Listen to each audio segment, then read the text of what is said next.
Rathduff Stud and Leinster Farm are just outside Golden in County Tipperary, at the foot of the Galtee Mountains. And this is the story of Rathduff, the secret airfield during the Second World War.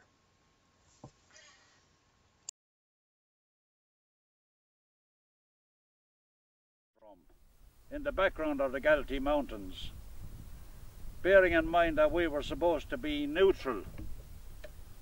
What were the British doing here? Everything was kept secret, and this is known as the secret airdrome of Golden, giving rise to the speculation that there may be other airdromes around the country and kept as secret as this. But some of the locals, we'll find out later, knew little things that it wasn't kept totally secret. Trying to get, imagine the length of this field, since it was an airdrome. This near ditch here and the far ditch were not there at the time, making this field, putting a lot of extra length onto it, and the same at the other end. I don't know what length it is, but you're talking about near enough a mile long of a field, which would have been plenty to land those type of planes on, the single and double seater planes. I think that there was the biggest plane that landed here was a 10-seater, and it was originally designed, if you like, for Winston Churchill. The idea was that if England was invaded by Germany, Churchill would have to get out fast. He would fly over the Irish Sea and he would land here, and then he would be brought from here off to wherever he was going, a further distance. But this was one of the quick stops or hops from London, wherever Churchill would have been. And this was made specifically for that reason, what they called a doomsday scenario, with Germany going to invade England. And why Golden? Why Rathduff? The idea is simple, that all around Ireland there's lots of Rathduffs. Rathduff is Rathduff, the Black Fort. So all over, and this was simply because in the Irish language it would confuse the Germans, that there was loads of Rathduffs, and if they looked at a match or a map, they would come up with lots of Rathduffs all over Ireland. Give them leave that one that this was not the only airfield that the British ran during the neutral days, as they call it. This is a photograph of an aeroplane that crashed in 1952. The pilot got out unharmed. Eddie Dalton will now tell us the story about these crashes. Eddie is a local man.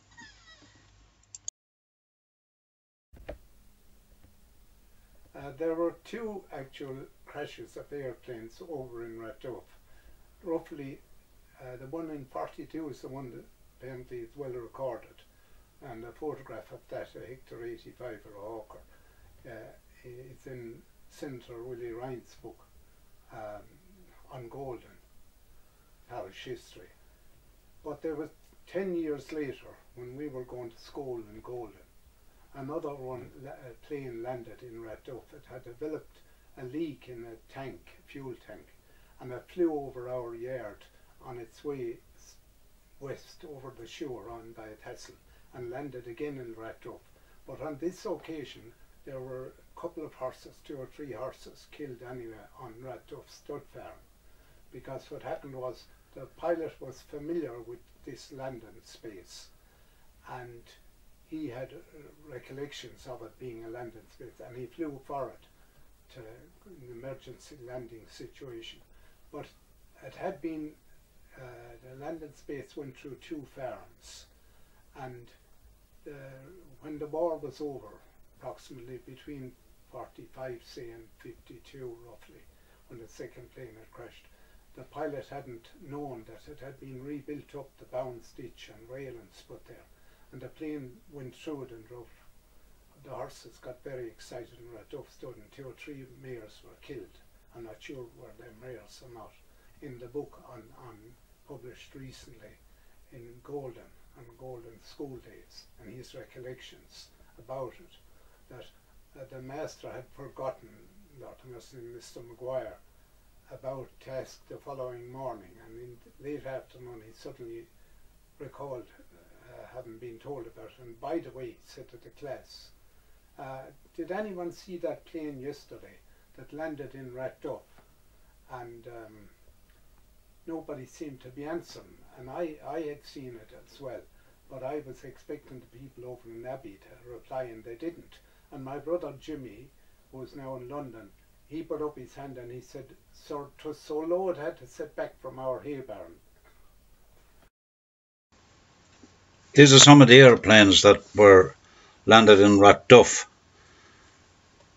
You can see on the top photograph there the British officer walking around smoking a cigarette, and the other photographs of ground crew that were taken during the war in Rathduff airfield. Here, Pat Kennedy, the present owner of Rathduff Stud.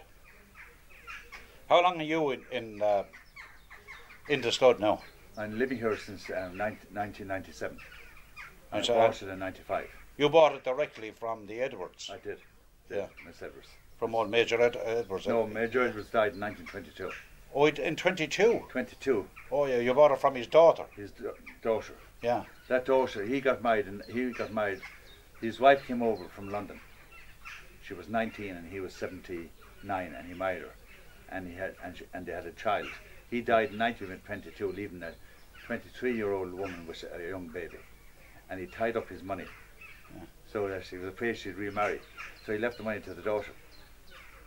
So that the woman was left the farm, but she farmed this farm. She was from the heart of London. And she was successful Her with horses. Her name was Heseltine. They were an active family. They'd be like the Cusicks in Dublin. Heseltine, I wonder if they're Heseltine. on to the politician.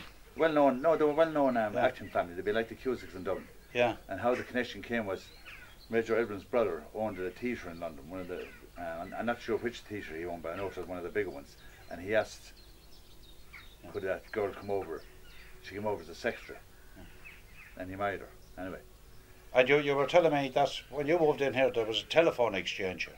There was from the airfield, the airfield. And that would say for the officers' use, or well, that's what they used to communicate. There was no phones in rural Ireland those days. Yeah. They had a full phone system to communicate. Probably the only one in the country, maybe. And then the officers, they stayed in the convent down here in Ballycarn, the officers, and the men stayed in tents down here. I just remember that's what Miss Edwards or John O'Brien told me. And Ballycarn would only be what? How far from here? 2.5 miles. 2.5 miles. So that's only a short step, as I say. Yeah. Well, that's only a hearsay. Somebody told me. I don't know who was telling me that. Maybe it was Miss Edwards herself. Yeah. Told me at the time. I can't remember. Yeah. And you don't know who was here before Edwards? I do. Oh, do you? The Cleary family. The Cleary family. Yeah.